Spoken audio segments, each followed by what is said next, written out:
E lá se vai, mais um ano repleto de produções, de muita coisa e vamos combinar. É cansativo pra caramba. A gente que produz conteúdo fica se perguntando: caramba, haja café, haja sono para deixar em dia, com tanta coisa sendo produzida, mas ao mesmo tempo a gente fica muito feliz porque a gente gosta, eu gosto muito de falar de nerdices e esse ano, 2023, foi um ano assim recheado de novidades, né? E a gente vai hoje dar um passeio em tudo isso que já se passou. Se você já viu outras retrospectivas de outros produtores de conteúdo, beleza. Mas se você ainda não viu, chega aqui comigo, porque esse vídeo eu estou gravando originalmente agora dia 16 de janeiro. Isso mesmo. Porque assim, não foi impossível. Eu até fiz uma live lá no meu Instagram para justamente explicar para vocês os motivos dos atrasos. E agora que eu estou conseguindo fazer esta produção aqui para vocês. E te convido para dar uma volta, se você ainda não viu nenhuma retrospectiva, se você não teve tempo também, assim como eu, vem para cá e vem curtir comigo aí esta maravilha que é passear pelo tempo para a gente descobrir ou revisitar muita coisa que ficou pelo caminho. E antes de mais nada, eu agradeço a todos vocês que acompanham o canal aí por todo esse tempo e principalmente com essa paciência de esperar que a gente traga essas novidades ou até mesmo essas memórias do que se passou para a gente poder valorizar o que foi o ano de 2023, beleza? Bom, se você está chegando aqui agora, seja mais do que bem-vindo. Meu nome é Alex Fury. Esse aqui é o canal Como é Bom Ser Nerd. Aqui a gente fala de quadrinhos, fala de série, fala de cinema, fala de tudo que a gente gosta desse universo fantástico dos quadrinhos para as telas. Se você ainda não é inscrito, aproveite, deixa aqui embaixo a sua inscrição no canal, dá um clique no sininho para ativar as notificações e receber os avisos sempre que houver vídeos novos por aqui. Visite as nossas redes sociais, por lá o assunto sempre começa antes e, claro, compartilhe o vídeo com seus amigos, deixe o seu like, o seu comentário e vamos passear pelo tempo. E olha que eu já deixei aqui a grande estrela do ano, não que ela tenha sido oscarizada nem nada, que o Oscar inclusive nem passou, né? A gente está no comecinho do ano. Tivemos aí recentemente o Globo de Ouro, que inclusive o Globo de Ouro foi polêmico, né? Que teve as piadas lá do... esqueci o Mike Roy, eu esqueci o nome do comediante que fez a abertura lá. E acabou dando alguns deslizes, pelo menos aos olhos de quem tem interesse e de quem não tem interesse, foi interpretado, mal interpretado. Enfim, ele teve lá a sua parcela de trazer um pouquinho de raiva nos corações de alguns que estavam ali e brincou bastante com Barbie, né? Com piadas de certa forma até que, se for parar para pensar, de muitas piadas que fazem por aí, um tanto quanto perniciosas com outras coisas um tanto quanto mais sérias, né? Fez umas brincadeiras com Barbie e não foi assim tão bem aceito. Mas de qualquer forma, o filme tá aí, ele trouxe enfim, alguns temas polêmicos e a gente agora vai passear diretamente por todos estes temas. Então, meus amigos, senta aí, afivele seu cinto e vamos dar uma viagem de volta a 2023. Muito bem, e a gente começa o ano então em janeiro com The Bad Batch, segunda temporada. Exatamente, vocês aí que também são fãs de Star Wars, que gostam das produções de Star Wars, nós começamos o ano aí com este comando de clones que seguem aí protegendo a Ômega, uma clone que é da mesma linhagem deles, mas que ela tem algumas habilidades especiais. E essa segunda temporada deixou um gostinho de quero mais, porque um dos personagens acaba caindo, provavelmente a gente acha até que ele faleceu, mas de qualquer forma, ficamos aguardando uma próxima temporada. Cara, Olhos Famintos Renascimento, eu paguei tanto hate neste vídeo que eu fiz, e este filme, ele já nasceu fadado ao fracasso, porque assim, vamos combinar, a franquia Olhos Famintos começou muito bem, e até o segundo filme, e ainda com ressalvas. Daí pra frente, foi só uma derrocada. Então não vou gastar nem meu tempo com este filme, porque Renascimento, muito pelo contrário, esse título tinha que ser o Sepultamento, Olhos Famintos, o Sepultamento, o filme ruim.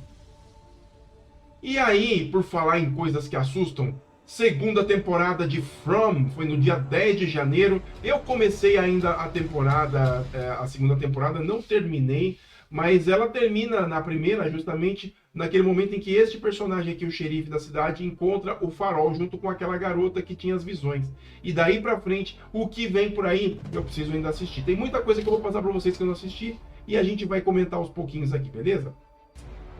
Ah, rapaz, The Last of Us, foi no dia 14 de janeiro.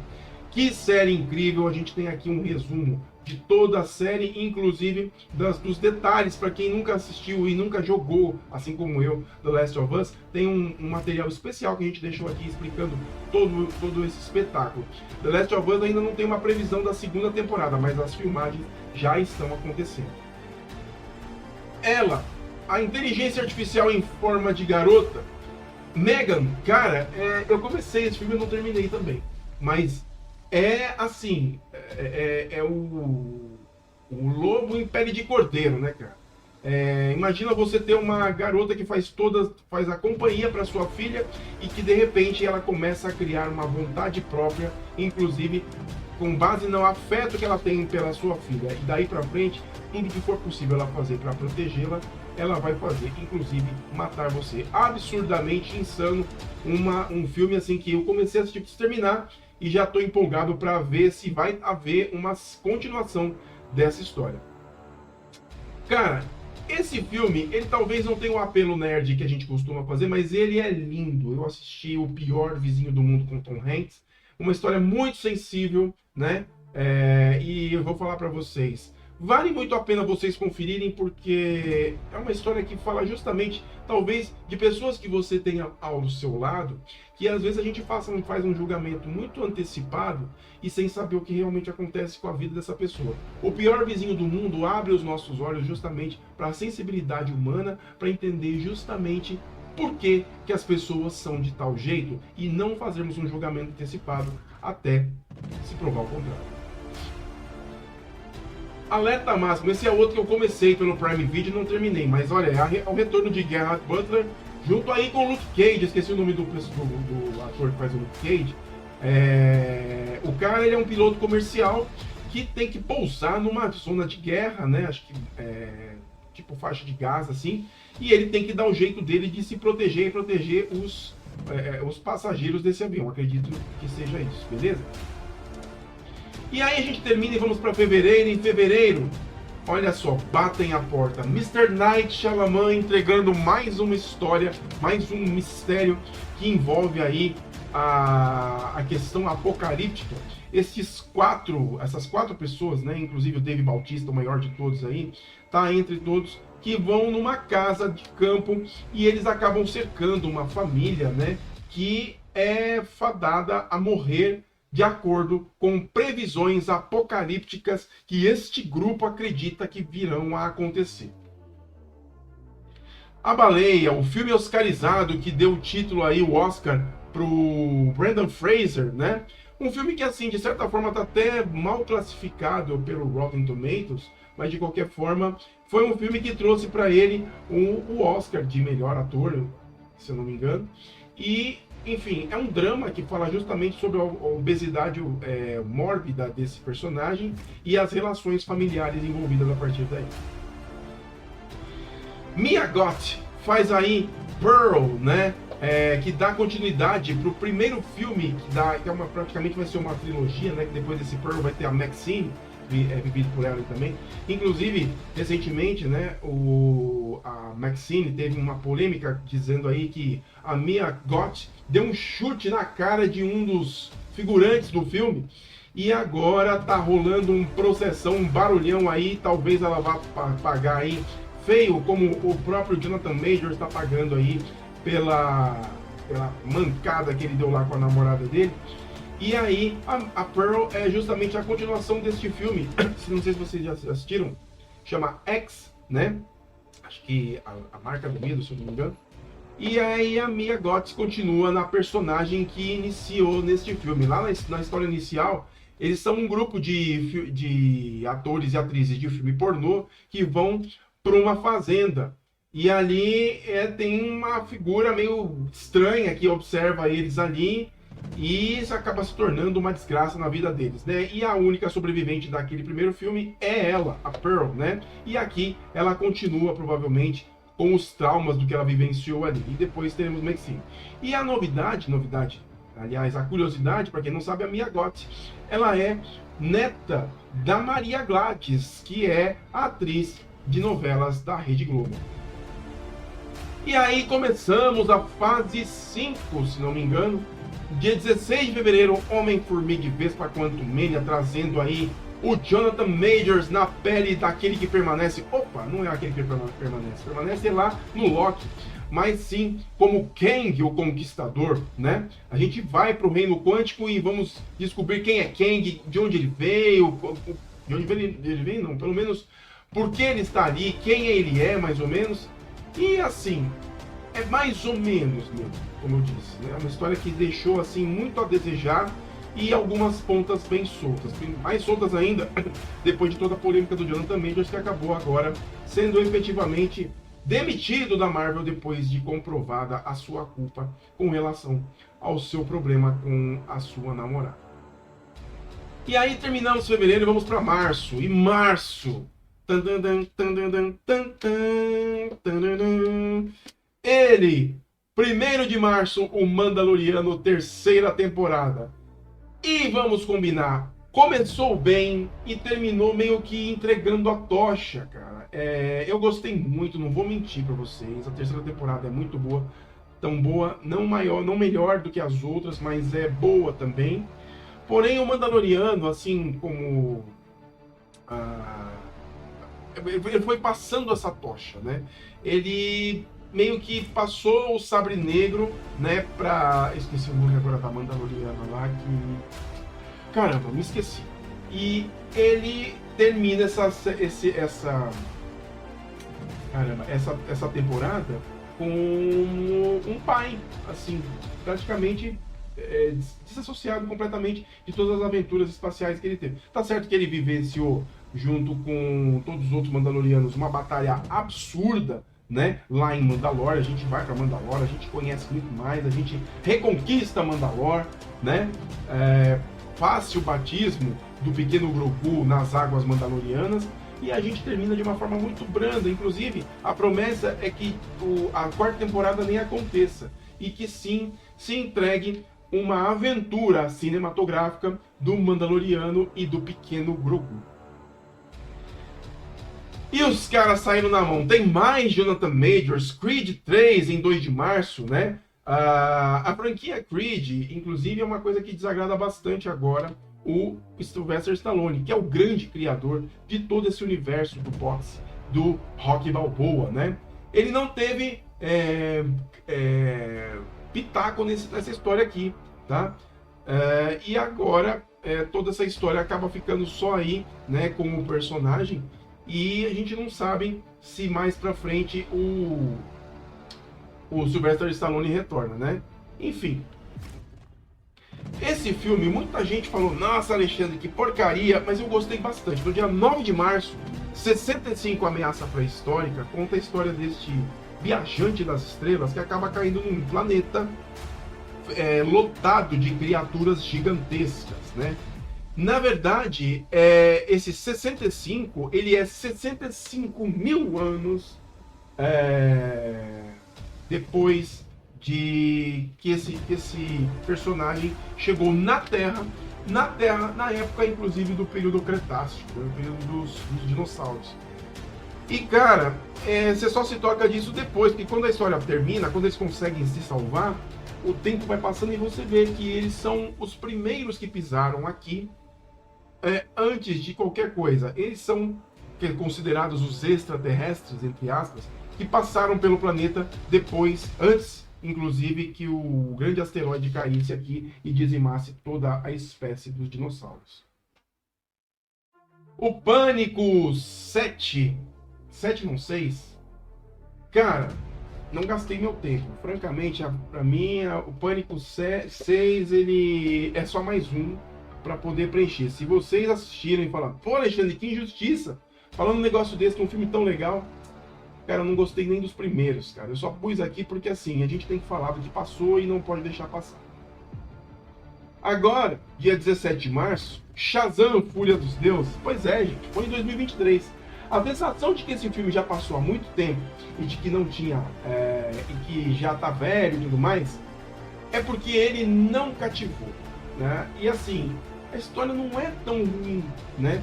Mas a DC, ela já tá tão descredibilizada que a chegada de Shazam já chegou com furos. Ele não teve como é que fala?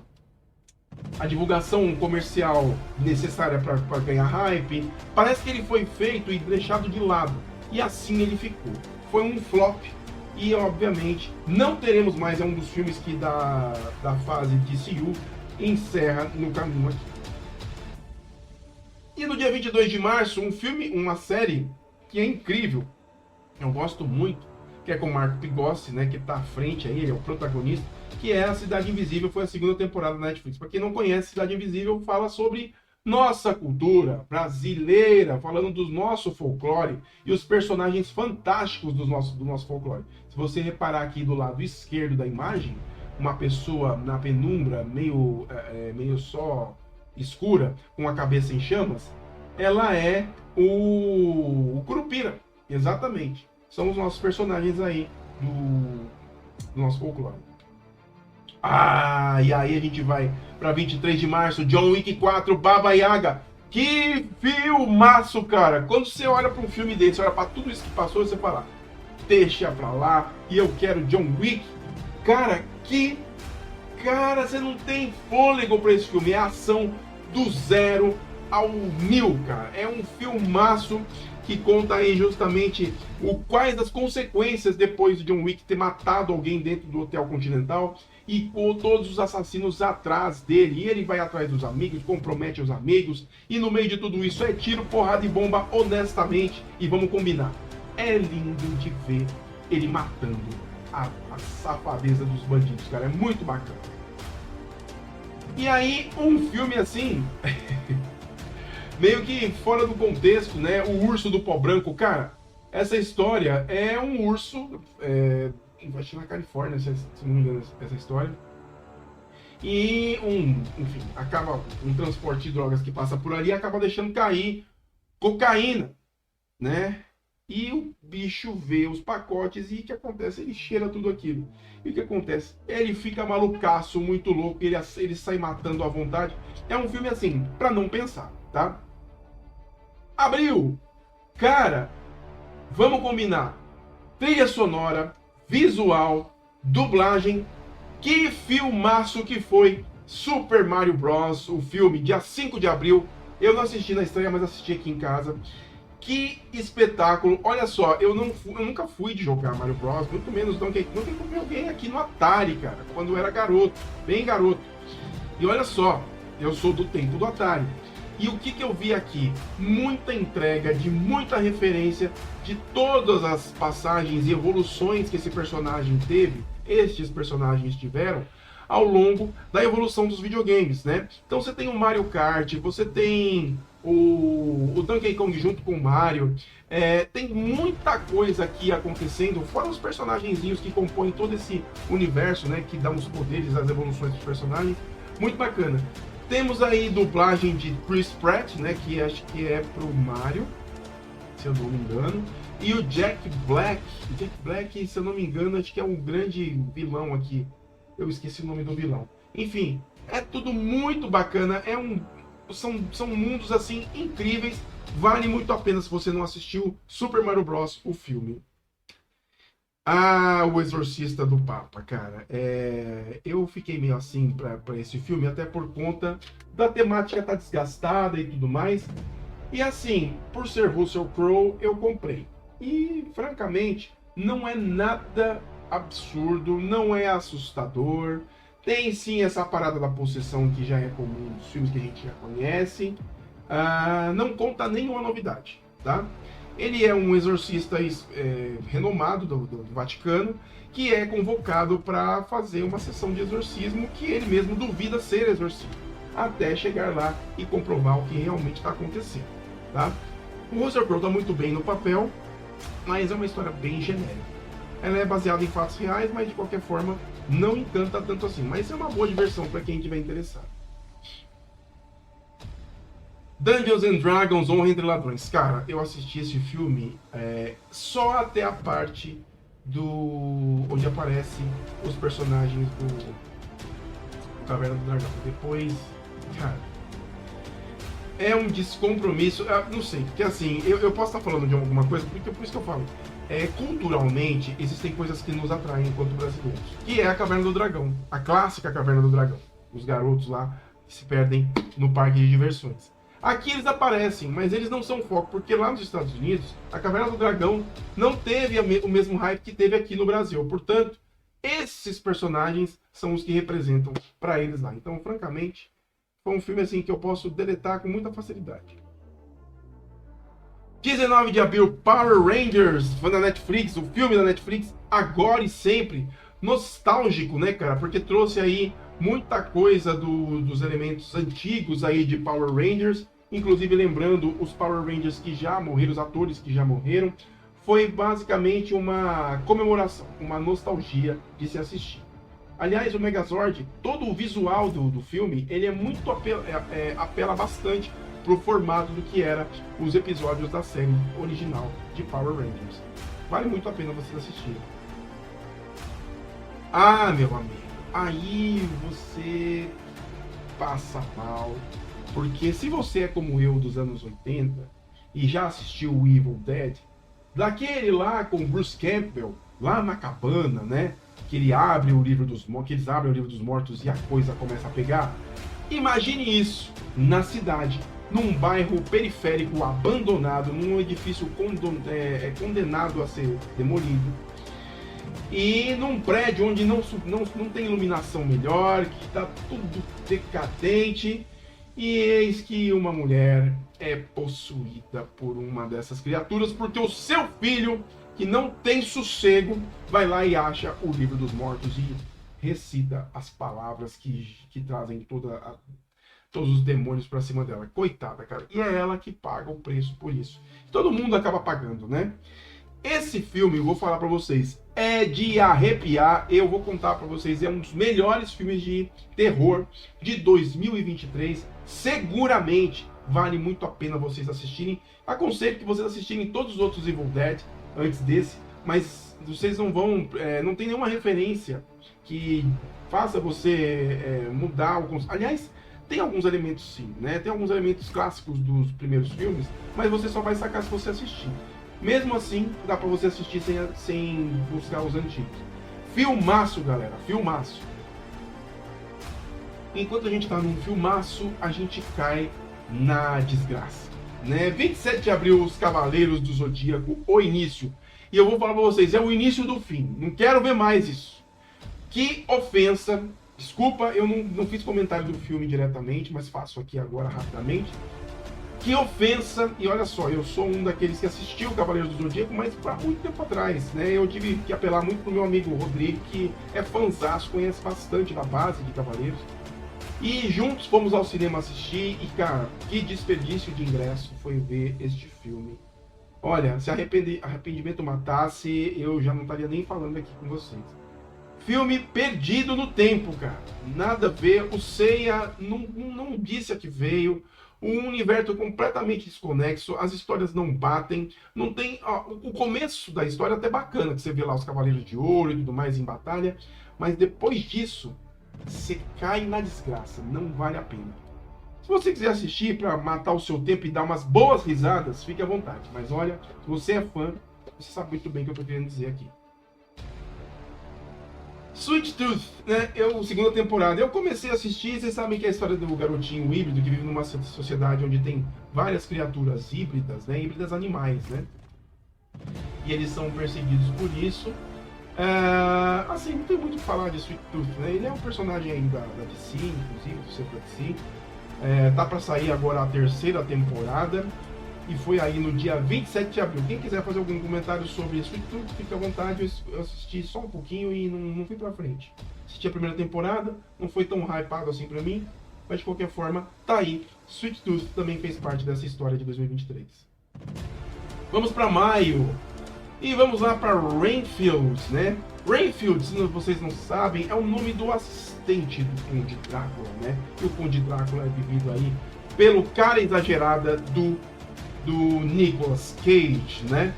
Cara, o Renfield, ele é vivido pelo Nicholas Hoult, né? Que fez aí o Fera dos X-Men. E é uma história sangrenta, cara, mas é comédia, né?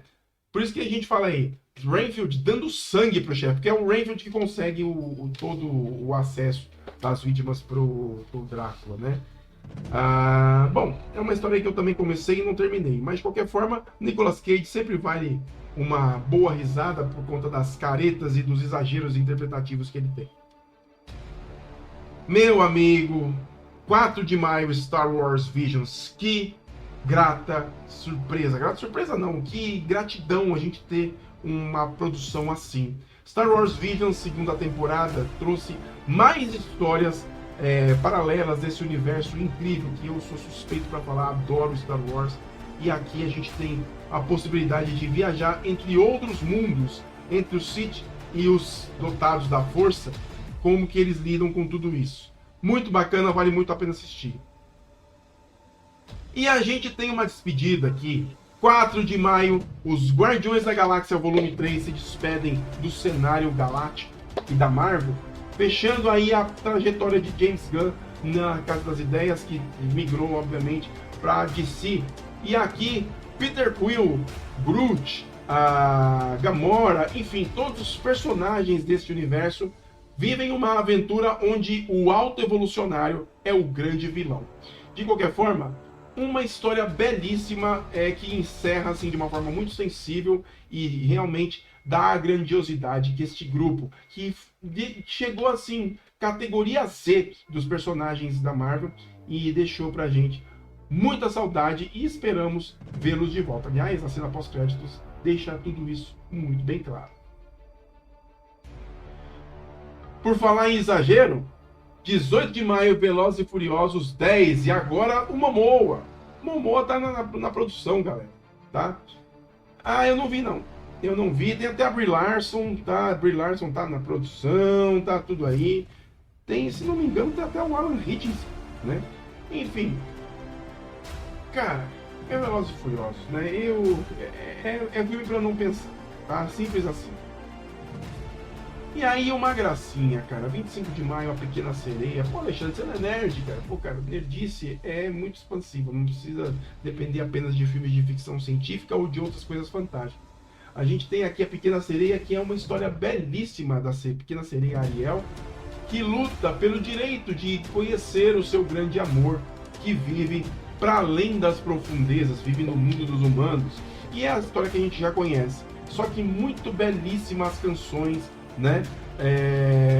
Foi tudo muito fiel, um live action assim de tirar o fôlego literalmente, e que cala a boca de todos os haters que não gostaram da protagonista negra da história. É lindo, um filme assim que particularmente a minha filha adora, e eu também.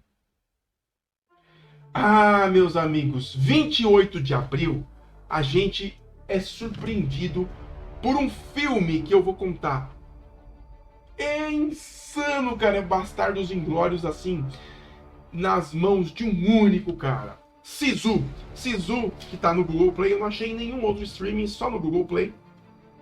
Conta a história aí de um remanescente de guerra que acabou saindo aí da linha de frente da Segunda Guerra Mundial. E ele vai garimpar, acho que na Noruega, num lugar assim isolado, que inclusive tá a cargo da guerra, inclusive, e ele acha pepitas de ouro enormes, cara, enormes, do tamanho da cabeça dele, cara, só pra ele. E o que ele tem que fazer? Ele tem que sair dali e carregar esse ouro, porque, cara, perdeu a família, perdeu tudo, perdeu a dignidade, não tem mais nada, e ele precisa atravessar isso tudo com esse ouro, com os alemães. E o resto, não, o resto é história. Dá pra sentir no olhar da figura que ele não vai ter dó de ninguém, e é justamente o que acontece. Eu tenho os comentários desse filme, vocês depois podem conferir aqui. Sisu, Um baita de um filme, você tem que assistir. 28 de abril, tá no Google Play. Cara, The Chosen, a gente tá assistindo. Aliás, eu tô até fora do contexto aqui, mas eu deixei justamente que assim, estreou no dia 2 de junho, se eu não me engano, que conta a trajetória de Jesus Cristo e dos seus apóstolos. É uma história assim extremamente sensível, mostrando uma perspectiva da passagem de Jesus na Terra, assim, sob todos os olhares que todas as pessoas têm, inclusive, muito atual. Não é um apelativo religioso, muito pelo contrário, é uma história que cativa efetivamente. A gente ainda aqui em casa está assistindo, não terminamos. Estamos na terceira temporada, minha esposa está mais aprofundada na história do que eu. E assim, é muito sensível. Vale muito a pena vocês conferirem, está na Netflix. Junho! Lá vem ele! Chris Hemsworth, dia 9 de junho, estreou o Resgate 2, cara. Que pancadaria honesta. Aliás, essa cena que ele tá tentando salvar a esposa do bandidão lá na prisão. E é uma treta, o cara tá vivo, cara. O que ele sobreviveu no primeiro filme, você não acredita como ele volta nesse agora. Sangue nos olhos pra valer mesmo. É um filmaço, cara. Vale muito a pena vocês assistirem o Resgate 2. Chris Hemsworth, ele conduz isso daqui com maestria. Ele faz um baita de um combatente como poucos. Eu queria um Thor assim. Um Thor nesse nível. Sanguinário, indo pra cima. Épico. Mas enfim. Deram na mão do Taika Waititi, continua no ostracismo. Aquela tristeza de Thor. Espero que ele tenha um futuro e talvez ele encerre a passagem dele no MCU bem melhor. Porque este combatente aqui do Resgate é espetacular. É esse gás que eu quero pro Thor. Uma gracinha este desenho. 3 de junho. Elementos. Cara, como é fofo. Olha só que bacana essa imagem, né? É justamente um Romeu e Julieta aos olhos dos elementos. Eles são um casal, ele água, ela fogo, só que os dois não se misturam. Então, a partir desse contexto, vocês já fazem aí essa medida, né? O grande amor acontece, mas vocês sabem, né? As duras penas aos olhos familiares que não aceitam a união dos dois. Enfim, tem uma série de questões muito bem atuais nessa história que vale a pena vocês conferirem. Eu não costumo falar de animações aqui não, mas essa eu gostei bastante. Vale muito a pena vocês assistirem. Ele que marcou história no universo dos filmes de ação, e neste 5 foi um motivo de ódio, de haters aqui da internet. Eu gostei muito de Indiana Jones desde o seu início, e ele representa a base de tudo aquilo que a maioria dos haters não se toca, porque é toda essa galera novinha que tá comendo comida pronta de geladeira e não vai atrás do que é referência, do que é base, e depois reclama que o cara tá velho, que o cara isso, que o cara aquilo. Para com isso, meu amigo. Antes de você falar qualquer coisa, presta atenção em quem pisou nesse chão antes de você. Indiana Jones 5 e a Relíquia do Destino traz uma história que Indiana Jones busca, apesar de tudo, redenção pelo seu passado, coisas que ele deixou pelo caminho, e tudo isso com uma pitadinha de viagem no tempo. Não é exagerado, pelo menos pro meu ponto de vista, e foi um dos filmes assim que me agradou bastante nesta temporada de 2023. Vale muito a pena vocês conferirem. E Harrison Ford tá incrível mais uma vez. Falar em polêmica? Meu amigo. 8 de junho, Invasão Secreta, uma série que me encantou no trailer, que chamou a minha atenção. Os Skrulls estão no planeta e eles estão refugiados, e eles estão liderados por um cara conhecido como Gravik, e o Gravik não aceita mais viver nas sombras deste planeta e quer o planeta para ele, porque Nick Fury fez uma promessa e não cumpriu, e a partir daí começa uma treta. Só que essa treta, meus amigos, se vocês são perspicazes, vocês vão ver que ela poderia ter sido resolvida muito mais rápido do que ter criado todo esse conflito, de ter morrido tanta gente. E o pior, deixou o presidente dos Estados Unidos zangado. O cara agora quer a cabeça dos Skrulls. Terminou a série, o cara querendo a cabeça dos Skrulls. Imagina a polêmica que isso vai dar para os próximos filmes da Marvel, se é que vão aproveitar isso daí. Porque a série deixou lacunas, deixou perguntas, e deixou muita gente com raiva. Eu fiquei aborrecido, não vou dizer com raiva, porque eu ainda gostei da série. Tem coisa aqui que é muito bem aproveitada, porém, ela realmente deixou muito a desejar, principalmente com aquele final que, enfim, se você não assistiu, vai lá assistir, você vai entender o que eu tô querendo dizer. Ai, ai, ai. 8 de junho, Boogeyman, o medo é real. A história aí do bicho papão, exatamente. Eu comecei também, não terminei este filme. Essa cena aí é de quando a garota joga a bola iluminada dela para baixo da cama. Por quê? Porque ela vive dizendo pro pai dela que existe alguém escondido no armário, né? E o pai não acredita. Então, essa história acaba mostrando pra gente que o bicho papão existe sim. E é justamente ela que ela ilumina debaixo da cama e ele está lá. Olha só a cara do figurinha que sai do armário aterrorizando a coitada da garota, né? E ele não sai só para aterrorizar a garota, ele acaba se materializando até para os adultos. E aí o resto você faz da conta, né? Boogeyman, o medo é real. Julho, ela, exatamente, a boneca mais desejada de todas, Barbie, o filme, uma história que traz justamente a proposta do que é a existência da boneca, né? Ela representa as várias possibilidades, pelo menos na narrativa, do que a mulher pode ser na sociedade. E é justamente esse choque cultural, sexista, entre aspas, não da proposta do filme, mas na proposta da discussão, que traz aí o Ken também, né? Que os dois acabam percebendo, principalmente a Barbie, que é ela que se movimenta para isso, né? Ela percebe que no mundo em que ela está vivendo, tudo é perfeito. E até o momento que ela questiona, imagine se nós morrêssemos. E assim o negócio começa a degringolar. As outras Barbies, que todas elas são representações de todas as mulheres, tem a Barbie obesa, tem a Barbie negra, tem a Barbie asiática, tem a Barbie que trabalha como lixeira, tem a Barbie que é cabeleireira, tem a Barbie mergulhadora, tem todo tipo, toda persona Barbie existe. Alta, magra, média, não existe limite.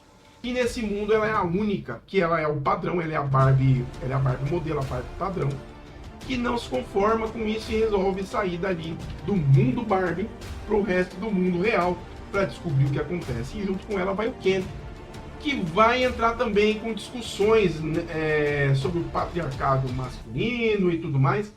É muito legal, é uma história assim que, a princípio, tem um lado infantil, porém, ela tem um pé adulto muito forte. Não é só um filme de Barbie rosinha, sem preocupação com nada. É uma belíssima discussão social que vale muito a pena você assistir.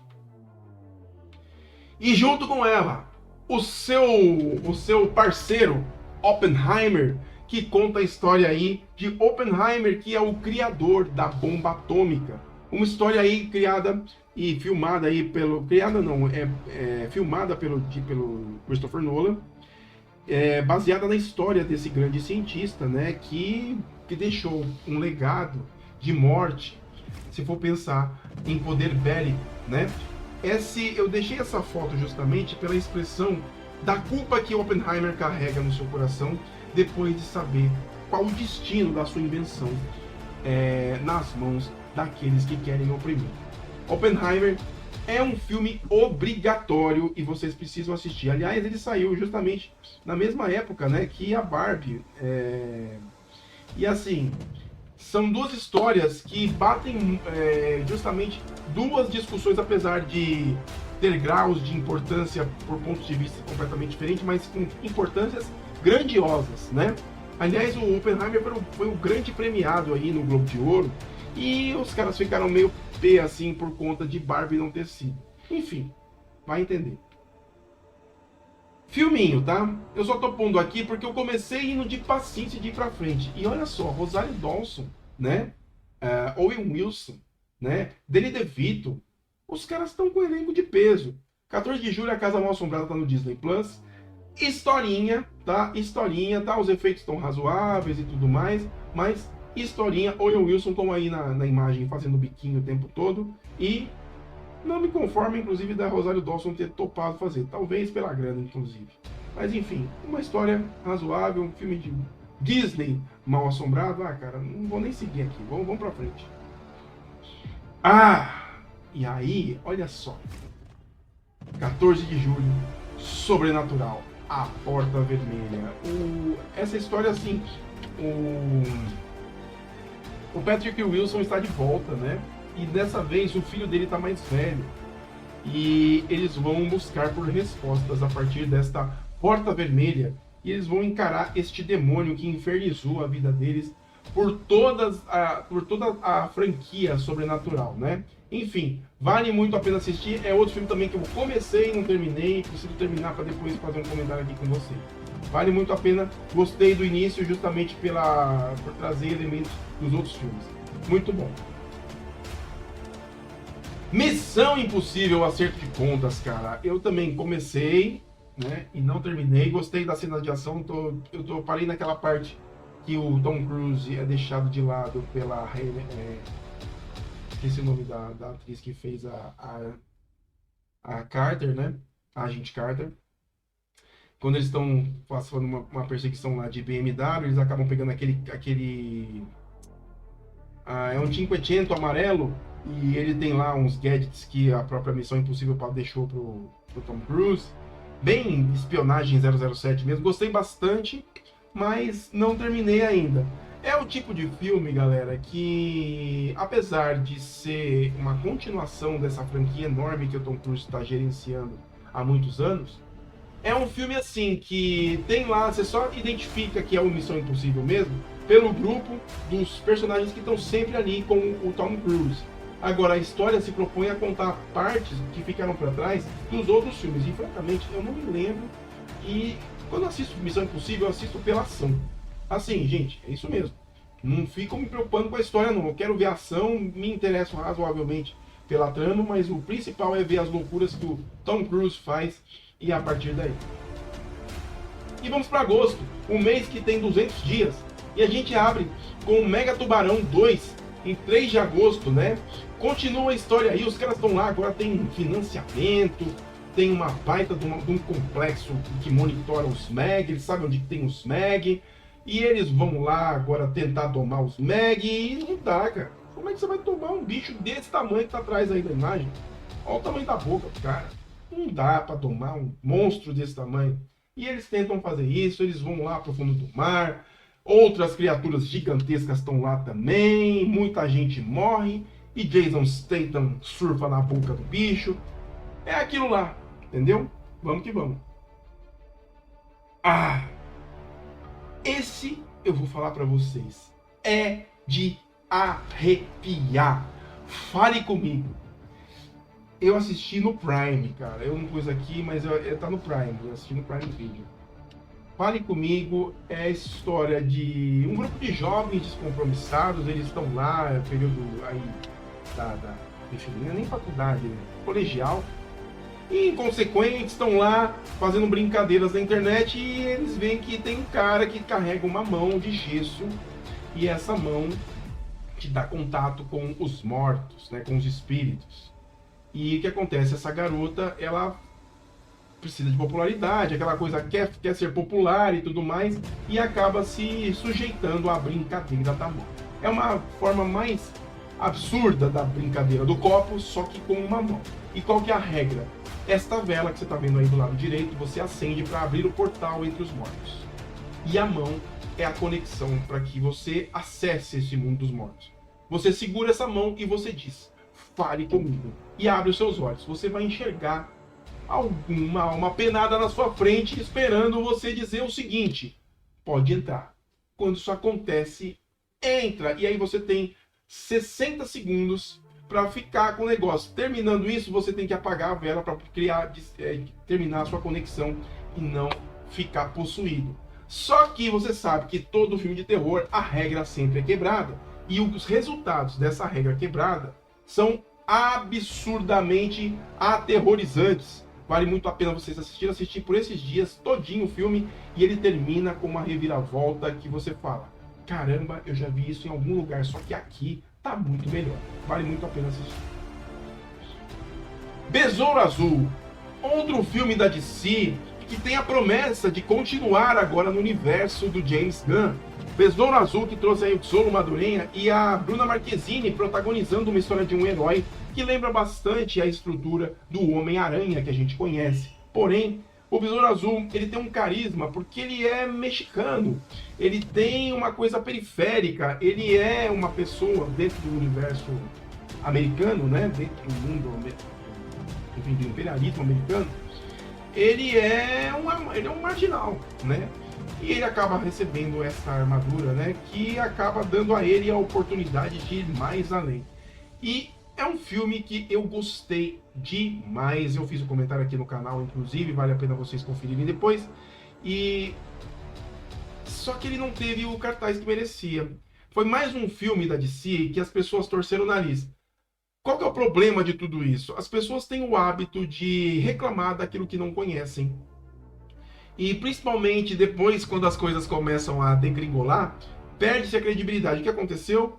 O público não foi assistir o Besouro Azul e ele ficou assim, esquecido. E é uma pena, galera, porque os efeitos estão muito bons, a fidelidade da armadura tá incrível. Se você pegar o quadrinho e o filme, é cara crachá, né? Susan Sarandon, apesar de ser quem é, não tem tanto destaque assim na história, tá bem fraquinha a Susan Sarandon. Dou muito destaque pro Xolo Madureira e pra Bruna Marquezine, que estão incríveis na história, tá? Muita ação, muita coisa legal, vale a pena assistir. Se você não assistiu, vai lá no HBO Max, que tá lá, vale muito a pena assistir. Gran Turismo, mais uma adaptação dos videogames, que também tá no Prime. E assim, comecei a assistir também, não terminei. Mas assim, tem Orlando Bloom, tem aí eu esqueço o nome do ator que faz o Hellboy, que fez aí o Guardião Vermelho na Viúva Negra. Enfim, a história desse garoto que... é uma história baseada numa história real, né? É uma história desse garoto que jogava Gran Turismo, game, inclusive, e acaba entrando para uma oportunidade de dirigir, de ser piloto Gran Turismo na vida real. Só que ele é, obviamente, rechaçado pelos outros corredores, mas acaba provando seu valor nas pistas. É um filme razoável, filminho, mas é interessante, né? É empolgante, vale muito a pena vocês conferirem. Aqui, cara, aqui é pra chorar. A série de Ahsoka Tano, dia 22 de agosto no Disney Plus. Eu chorei do primeiro ao último episódio. Cara, a gente voltou pro universo Star Wars Rebels, só que agora em live action. A gente reencontrou com Ezra Bridger. A gente viu toda a equipe lá dos rebeldes de Ahsoka. A gente viu os Purgils de volta. A gente saltou no hiperespaço e vimos mais ainda. Reencontramos o Almirante Thrawn. Foi uma verdadeira viagem através da história de Star Wars. Como o universo que Dave Filoni criou é riquíssimo, cara. E aqui a gente vê a materialização de tudo isso. Rosário Dawson tá incrível e logo teremos uma segunda temporada de Ahsoka. E vamos que vamos. Quero mais Star Wars na tela porque este universo tem muito a contar. A Chamada com o Liam Neeson, né? O cara tá no carro, tá com os filhos dele e de repente recebe uma chamada dizendo para ele manter o ritmo do carro, porque senão ele vai explodir, que tem uma bomba no carro. É um filme genérico, né? É um filminho, não é tudo isso, é um filme que, assim, pro potencial que o Liam Neeson tem, deixa muito a desejar. Olha, cara, esse aqui foi um filme que a crítica detonou, mas por isso que eu falo, não adianta você ir na pilha de crítico. Crítico não compra a ideia, ele vai lá já puto da vida, ele não quer saber da história. E aí ele tece uma série de comentários que te desanimam para uma história que de repente pode ser muito boa. E essa aqui eu gostei bastante. Drácula, a Última Viagem no Deméter, que conta a história aí de uma passagem do livro de Drácula Bram Stoker, que é a passagem dos tripulantes do Deméter, navio que transportou o caixão do Drácula. E aqui, obviamente, eu fiz questão de deixar ele, o bichão, aí na foto, porque ele é isso mesmo, essa coisa aterradora, essa coisa absurda. Quando ele acorda, cara, quando o navio tá na água já, e ele começa a comer as coisas menores, ratos, né? O cachorro que estava lá, você já começa a fazer conta. Ele está ganhando força. Na hora que ele começa a ganhar força, ele começa a chegar nos marinheiros. E aí a coisa começa a ficar grandiosa. E tem lá dentro um rapaz que é médico, acabou de se formar e ele precisa fazer a residência dele. E ele não está tendo oportunidade, ele só conseguiu isso dentro do navio do Deméter. E é um dos que sobrevivem na história. E eu vou falar para vocês. Ele consegue chegar lá no porto, depois que o navio chega e tudo mais, que o Drácula consegue sair e aportar na cidade. É ele que começa a perseguir o Drácula na Terra. E adivinha quem que eu acho que ele vai ser? O próprio Von Helsing, tá? Ou enfim, ele não carrega esse nome, mas eu acredito que é ele que vai fazer isso. A história é muito boa, tá? Apesar de ele não ter um ritmo tão frenético assim, mas ele cria um bom suspense e as cenas gore do Drácula são bem arrepiantes. Vale muito a pena. Essa criatura aí, de perto, sai correndo, né? Se você conseguir correr dela. Que coisa linda! Netflix me entregou algo que eu não tinha visto nos animes, nem nos mangás, mas me entregou no live action uma coisa que me encheu os olhos. One Piece me conquistou profundamente pela qualidade da história e de finalmente a Netflix conseguir fazer uma boa adaptação de anime para live action. O Luffy, um marinheiro que desde a infância viu o seu padrasto, entre aspas, né, aquele que o adotou, como um grande pirata, um grande herói na sua vida, mas que ele nunca pôde efetivamente viver essas aventuras com o seu pai. E assim, depois de um tempo, depois que ele passa para a fase adulta, né, lá na infância já, ele come uma espécie de fruta que garante a ele, que é a fruta do diabo, que garante a ele poderes de se esticar. Ele fica emborrachado, cara. E assim, a sua trajetória na primeira temporada é de justamente juntar a sua tripulação com o seu navio para eles chegarem no grande tesouro, né? Que é o grande mod da história. Eu esqueci agora o nome do tesouro, que é All Blue, eu não me lembro agora. Para quem é fã de One Piece, escreve aqui embaixo e conta para mim. Que série incrível! Tem muita gente que torceu o nariz, os puristas falaram que estava ruim, e eu vou contar para vocês. Dá um tempo, galera, porque tá muito bem representado, principalmente as lutas de velocidade que o Luffy tem, representado em live action, tão incríveis. Vale muito a pena de assistir. Setembro. Eu Sou Groot, segunda temporada. Tá hilário, cara. Tem algumas passagens ali, mas elas não têm tanta referência como tiveram na primeira temporada com os Guardiões da Galáxia. Mas a gente tem aqui em Eu Sou Groot, segunda temporada, histórias muito divertidas, bem curtinhas. Você assiste assim, numa batida só. Vale muito a pena assistir. E lá vem ela. A Freira 2, 7 de setembro, dia da independência, estreou um filme que continua a presença de Valak, o demônio que invadiu o universo de Invocação do Mal, no segundo filme de Invocação do Mal, e assim ganhou o hype necessário para ganhar sua continuação e filmes à parte. Ele teve um primeiro filme que francamente terminou de uma forma muito fantástica para mim. Filme de terror, cara, vamos combinar. Ele tem que ser, tem que ter elementos de surpresa, ele tem que chegar de repente. Ele não pode ser uma coisa assim tão fantástica demais, porque você se encanta, cara. E é o que acontece com isso aqui. A crítica disse não, porque este filme é uma redenção do primeiro. Eu sou muito franco para vocês. Para mim, é mais do mesmo. Não mudou nada. Assusta, Alexandre. Tem elementos ali que chamam a atenção? Tem. A própria feira é um elemento assim. Ela é muito assustadora, aterradora. Mas continua fantástico. E, cara, eu não quero isso. Eu quero surpresa. Eu quero ser surpreendido. Eu quero tomar um jump scare que realmente me tire o coração pela boca. E não aconteceu, tá? Os personagens continuam lá, né? A freira que conseguiu fazer o exorcismo do Valak, que o primeiro filme tá lá. E tem mais um personagem que agora é o invólucro onde o Valak se apossou. Vale a pena assistir sim, não é um filme ruim totalmente, mas não é tudo isso não, tá? Os Mercenários 4 não vi nada, mas assim, não vi nada assim por preguiça. Não tô com paciência mesmo, cara. É filme assim que já tá com carta marcada É aquela franquia do Stallone de sempre. E não me chamou a atenção. Tá? Apesar de ter muita ação. Aliás, teve até treta aí, né? O 50 Cent falou que a foto dele não ficou muito boa. Que acho que tem até uma boa na história, né? Não, mentira, não tem não. Eu tô misturando uma coisa com outra. Eu tô falando que o Vin Diesel reclamou da interpretação do Momoa lá no Velozes e Furiosos 10. Aqui não tem Momoa não, tô falando bobagem. E assim, mais do mesmo, tá? Cara, aqui é o seguinte, 22 de setembro, The Continental, também foi no Prime Video. Essa série é um spin-off do universo do John Wick, que conta justamente como que foram os primórdios do Hotel Continental, que é onde fazem as tramóias dos assassinos, né, da sociedade dos assassinos.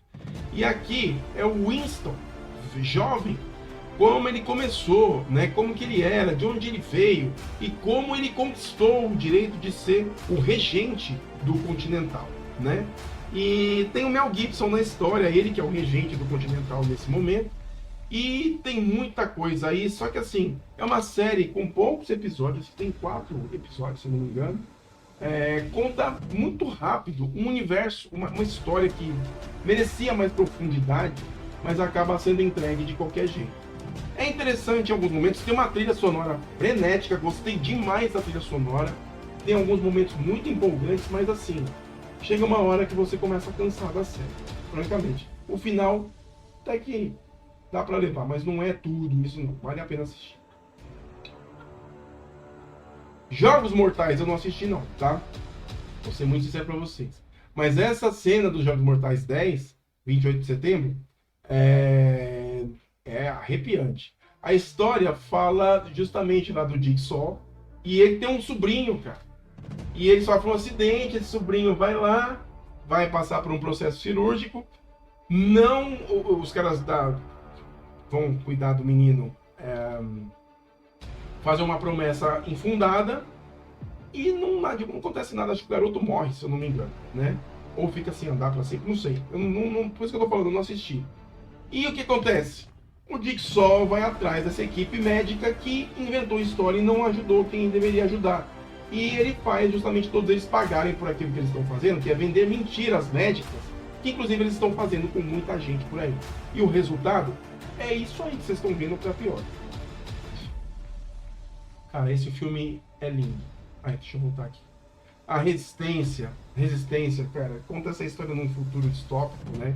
Onde os homens estão buscando dizimar os androides, as máquinas, né?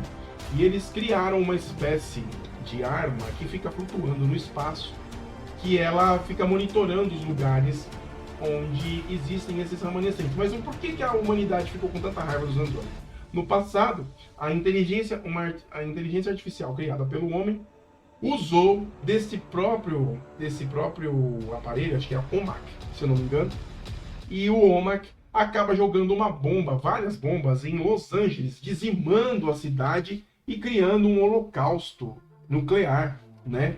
E, obviamente, as forças do planeta se juntem contra as máquinas e assim começa essa busca. Lembra bastante Matrix, não lembrou pra você? Tem mais ou menos uma temática parecida. Lembra bastante Ghost in the Shell e assim vai, né? Todo esse universo que trabalha com essa questão da inteligência artificial.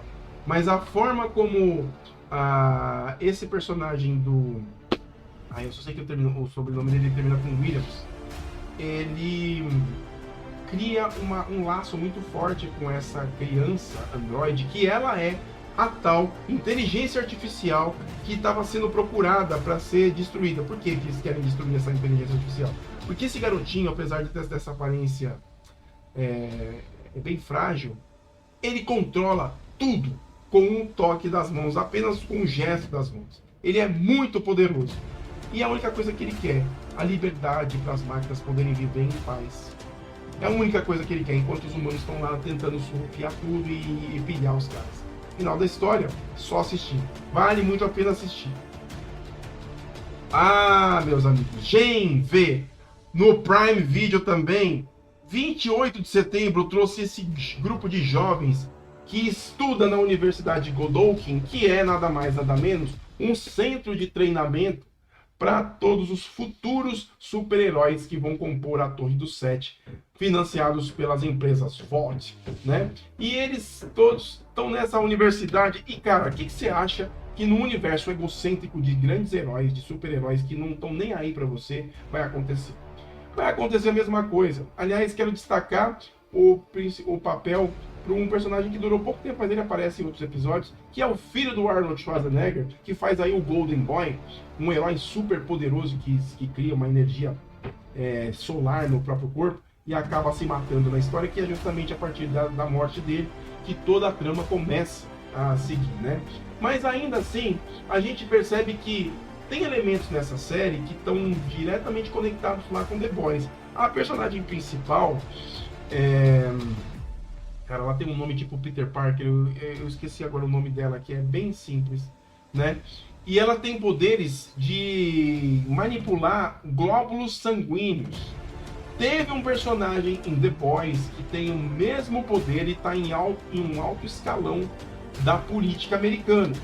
E esse personagem também está em Gen V e se interessa por essa personagem, mas ao mesmo tempo sente um desequilíbrio aí, porque os dois batem na mesma energia, né? Sem contar que existe todo um processo de experimento com esses jovens dessa universidade, brinca bastante com a questão da autoestima com alguns outros personagens. Tem uma personagem que ela controla o seu gosto, né? a sua vontade, o seu livre-arbítrio.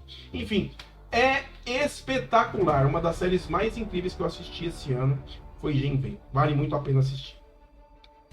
Outubro. Outubro, O Protetor. Cara, que filme absurdo. O personagem do Denzel Washington, o Robert McCall, agora está terminando a sua jornada. E ele está na Itália. E ele vai enfrentar um cartel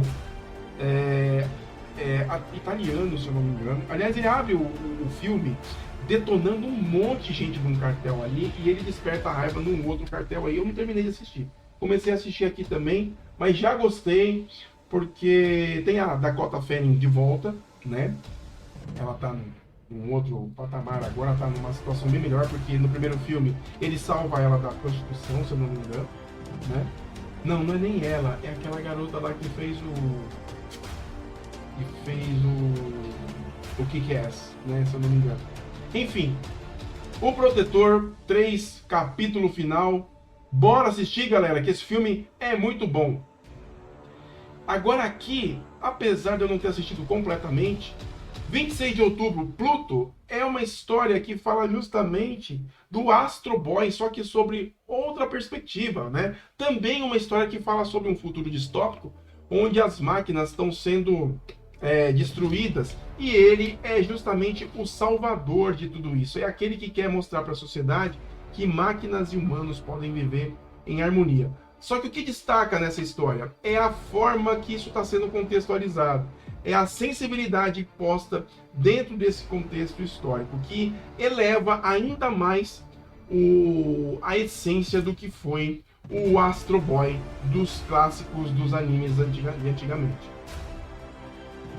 Ai, meu Deus do céu. 26 de outubro, O Exorcista, o Devolve. Eu assisti este filme e eu vou combinar. Quando começa, você tá lá preso nos elementos ocultos, né, de ocultismo. A partir do momento que as meninas são resgatadas e você constata a possessão, nessas cenas inclusive onde elas estão juntas, ai, velho, aí a coisa começa a perder a mão. O filme, assim, ele não é horrível como a crítica destruiu, tá? Mas não é bom. É um filme, assim, que de certa forma não honra o legado que foi proposto, porque ele já começou se propondo a fazer uma coisa que não deveria, que é ser a continuação direta de O Exorcista lá de 1973. E ele não faz isso nem com esforço, nem com nada, cara, nem empurrando, nem para pegar no tranco, né? Essa cena aí, as meninas estão sendo exorcizadas, né? E elas estão numa sincronia demoníaca. E o demônio deixa bem claro, uma das duas vai morrer. E aí as famílias têm que apenas dizer: você vai, para poder liberar o espírito, e o espírito demoníaco levar embora uma das filhas. E aí o que acontece? É o drama da história. Só que, como eles demonstram esse drama, que a coisa fica bem complicada, né? Falta muito aí. É uma história assim que, francamente, deveriam ter se esforçado mais. Aí, meu amigo, você sofre. E aí, de repente, você entra em euforia. 26 de outubro você recebe um Loki segunda temporada, que traz de volta a AVT, que traz de volta a Mobius M. Mobius, que traz de volta a Ravonna Renslayer, que traz de volta aquele que permanece. E a gente destrói a AVT, meu amigo. A gente faz saltos temporais sem precisar de nada. A gente mexe no tempo, a gente fica com dúvidas. Cara, esse Loki realmente se prova um deus, mas um deus absoluto. Só que agora esse Loki busca uma redenção e ele consegue. Que fechamento! E assim, esse Loki vai determinar muita coisa do que virá aqui para o futuro da fase 5 da Marvel. De qualquer forma, vale muito a pena vocês conferirem todos os episódios de Loki segunda temporada. E assim, é uma das melhores produções de 2023 e vale muito a pena vocês assistirem. Novembro, olha ele aí, 3 de novembro, Invencível segunda temporada. Onde está o Omni-Man? Como que ficou os heróis aqui na Terra? Mark Grayson, ele está aqui agora vivendo a vida dele e ele é justamente aquilo que os Viltrumitas, né, não querem. Uma pessoa com... Como é que eu vou dizer pra você? Uma pessoa com compaixão. Os Viltrumitas são conquistadores, eles não perdoam nem entre eles mesmos, né? E nessa jornada aqui do Mark Grayson, ele reencontra o seu pai, que agora tem uma outra família. E o pior, né, cara? Esse arco da história é tão dramático porque a mãe do Mark está sofrendo muito com a ausência do marido. E ela sabe, agora sabendo como ele era, o que ele fez com o filho dele na primeira temporada, sabe o tamanho do tempo perdido que foi viver casada com esse cara. Mas ainda assim, ela vive sofrendo com a falta daquele que um dia ela amou e que considera ela apenas como um pet. Isso saiu da boca dele, que a mãe do Mark era apenas um pet, como se fosse um bicho de estimação que ele teve por um tempo. Cara, essa série, apesar de ser uma animação, ela é muito atual e os temas que ela aborda são muito bons. É uma distopia de herói que vale muito a pena vocês assistirem. Primeira temporada e segunda temporada. Aí, no dia 9 de novembro, e a gente cai em The Marvels. Eu não fui pela primeira vez, não fui numa estreia de filme da Marvel no cinema. Eu não gastei o meu tempo para ir assistir The Marvels. Eu já tava assim, resistente. Eu falei, não, é na sequência de Invasão Secreta. Apesar de terem falado em Invasão Secreta, tá bom, Alexandre, eu vou lá, eu vou assistir, eu vou conseguir assistir esse filme. Mas não deu, cara, não deu. Eu comecei e, francamente, não disse a que veio. Eu assisti alternativamente, tá? Não nego. No Torrent, meus amigos, falo aqui abertamente. E foi a melhor coisa que eu fiz. Não gastei meu ingresso. Francamente, foi uma perda de tempo.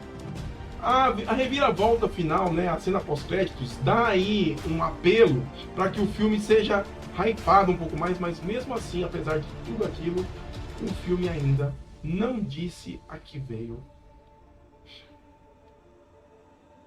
Jogos Vorazes, a Cantiga dos Pássaros e das Serpentes. Eu não vi o filme ainda não, tá? Mas eu gostei por ter a Viola Davis, né? Gostei só por ter a Viola Davis, né?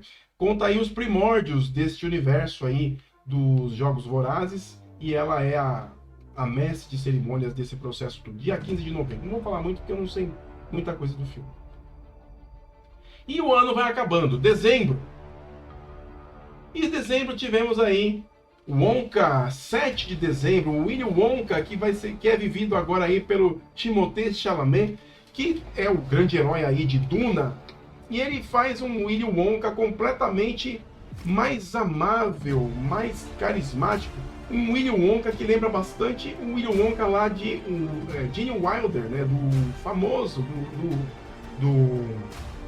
dos primórdios aí da fantástica fábrica de chocolates. E aqui a gente conta a história do Willy Wonka quando ele começou tudo isso até a fábrica de chocolates. E o seu primeiro encontro com um Oompa Loompa, que é vivido aí pelo Hugh Grant. Muito bacana, eu tenho o trailer aqui, fiz um react, depois vocês dão uma conferida. O filme eu não assisti ainda, mas a crítica aprovou demais. Aliás, o Timothée Chalamet, vamos combinar, né? Vocês assistiram Duna? Vocês vão entender o que eu tô falando. O cara é espetacular. Agora, mais uma vez, a Netflix tenta colocar uma adaptação de anime e eu vou te contar. Muito legal. Os puristas que estão vendo meu vídeo aqui estão falando assim, esse cara lá, ele não presta atenção em nada, cara. Bom, vai gostar de uma série dessa que não tem os elementos principais, que não trabalhou com arcos principais do anime, e aí qualquer coisinha que ele vê, ele fala que é incrível. Cara, desculpa, mas eu nunca assisti Yu Yu Hakusho anime. Meu amigo Elber me condenou profundamente. Como assim? Yu Yu Hakusho é da nossa época de garoto e tudo mais, e você nunca assistiu? E eu não assisti, cara. Não assisti. E assisti no live action. E eu vou te contar. É mais uma que a Netflix consegue me conquistar pelo live action. Muita ação, ação honesta. Aliás, no dia que eu tava assistindo aqui Yu Yu Hakusho, a minha sogra tava aqui pela sala assistindo, ela sentou um pouquinho comigo, eu tava explicando pra ela como é que era um pouquinho da trama. Cara, mas ganhou na hora. Ficou eu e ela aqui sentados assistindo, principalmente aquela cena inicial do primeiro episódio, que o amigo do... esqueci o nome do protagonista, está possuído, né, por um daqueles insetos demoníacos, e eles estão lá naquela luta infinita que não termina, tudo pegando fogo, e ele consegue, além de voltar à vida, né, com permissão do mundo espiritual, ele volta com tudo, e aí a gente começa o treinamento, né, da energia espiritual que ele começou a utilizar. Enfim, é uma série que vale muito a pena, e eu gostei bastante pela fidelidade dos figurinos, porque é tudo assim muito colorido e vale e casa certinho o porquê de ser colorido assim. Muito bacana. Yu Yu Hakusho eu recomendo de olhos fechados. Cara, agora eu vou dizer para vocês. Isso aqui é definitivamente o melhor filme, a melhor produção feita em 2023. Godzilla Minus One traz um monstro, não apenas um monstro, mas ele traz um monstro na história.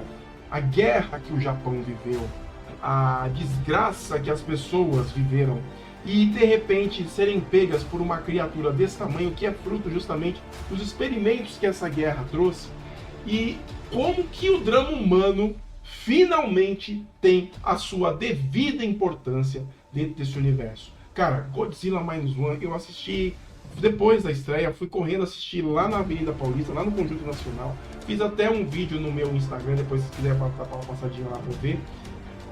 Realmente me encantou, porque o filme foi feito por japoneses, cara.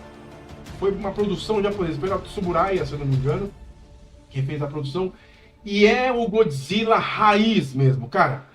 Quando ele solta a rajada, o bafo atômico dele, aquilo sim é poder. Esse Godzilla rosa que vão entregar pra gente agora no próximo Godzilla vs Kong, meu Deus, se encarar esse bicho aqui, vamos combinar, não vai sobrar pedra sobre pedra. Esse Godzilla aqui, de boa, se ele entrar lá na Terra Oca, com esse poder que ele tem, acabou a Terra Oca, ele acabou com a Terra, inclusive. Absurdo, absurdo. E olha, vamos combinar, o drama humano, repito, o drama humano nessa história tem importância e faz justamente dar o valor que o Godzilla tem. Sem o drama humano, esse Godzilla não teria razão nenhuma. E espetacular. E aí, terminamos a maratona de DCU com o último filme desta era Snyder. E a gente está falando aí de Aquaman 2, O Reino Perdido. Aquaman com Jason Momoa traz aí de novo o universo de Atlântida, só que agora ele tem uma nova ameaça, onde o Arraia Negra descobre um poder ancestral e efetivamente vai atrás da sua vingança contra aquele que matou seu pai. E para isso o Aquaman precisa de mais força, e ele traz aí de volta o seu irmão, né? O Orm, que está preso e precisa aí, obviamente, fazer parte de tudo isso, porque o Orm conhece e tinha barganhas lá com o Arraia Negra. E apesar de tudo, a união dos dois faz toda a diferença nessa história, e vamos combinar. James Wan entregou mais uma vez um belíssimo filme, uma belíssima história, e deixa pra gente um gostinho de saudade de todo esse universo que o DCU deixou para trás. Aquaman 2 se despede dessa DC e abre as portas para que James Gunn entregue o seu futuro universo. E vamos combinar, hein? Recentemente eu vi umas notícias dizendo aí que o Superman não vai ser tão forte assim, Lois Lane vai ter uma outra perspectiva, enfim. Já tá todo mundo meio assim, se vai dar certo, se não vai dar. Esperamos que a DC agora não entre pro joguinho de querer atender pequenas massas e formatos para poder se adequar. E que efetivamente entregue um universo DC que supere a Marvel. Eu quero que supere a Marvel, que faça a gente amar os personagens que são tão clássicos de tantos anos. Percy Jackson tá passando ainda, cara. Percy Jackson, aliás, hoje, dia 16, terça-feira, é dia de sair episódio novo aí de Percy Jackson, tá? É uma historinha simples, é mais baseada no livro, mesmo não conheço os livros, tá? Mas a série tá no seu 3º ou 4º episódio, e eu tô gostando, né? O ator aqui, o protagonista, ele tem um apelo interessante, mas ela tem uma coisa meio lenta por estar sendo conduzida por garotos muito jovens, eles não têm eles têm uma pegada meio malhação, sabe? Então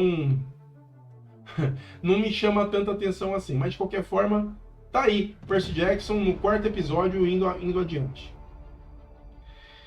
E aí vem o Snyder, que tá aí nas nossas vidas ainda. Rebel Moon, parte 1, A Menina de Fogo, nos leva aí a um vilarejo num planeta, numa galáxia distante, que é parte aí de um universo comandado aí por um mundo conhecido como Mundo Mãe.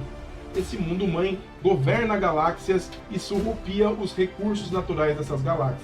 E ela vive escondida numa lua, onde ela foi, antes disso, uma ex-combatente deste Mundo Mãe, e revoltada com todas as suas decisões, acabou se refugiando e vivendo escondida neste lugar. E a partir daí, este Mundo Mãe começa a caçar os planetas e luas onde existem focos de rebeldia, e obviamente vão parar justamente onde ela está. E é aí que a treta começa. Com Djimon Hounsou e o grande elenco, Rebel Moon entregou aí, de certa forma, uma história razoável, que não é nenhuma novidade para ninguém, mas de qualquer forma vai chegar aí a sua parte 2, que é a marcadora de cicatriz. E olha só como a gente está fechando o ano. 22 de dezembro a gente chega aí com What If, 2ª temporada, trazendo muitas histórias, 9 episódios que a gente comentou um a um aqui no canal. Vai lá conferir, que trazem aí as possibilidades deste prisma universal, onde devemos sempre ponderar a questão: o que aconteceria se os nossos personagens vivessem histórias paralelas que perpassam entre os mundos aí deste universo aí de ramificações. O Vigia sempre narrando aí pela voz do Geoffrey Rush, se não me engano.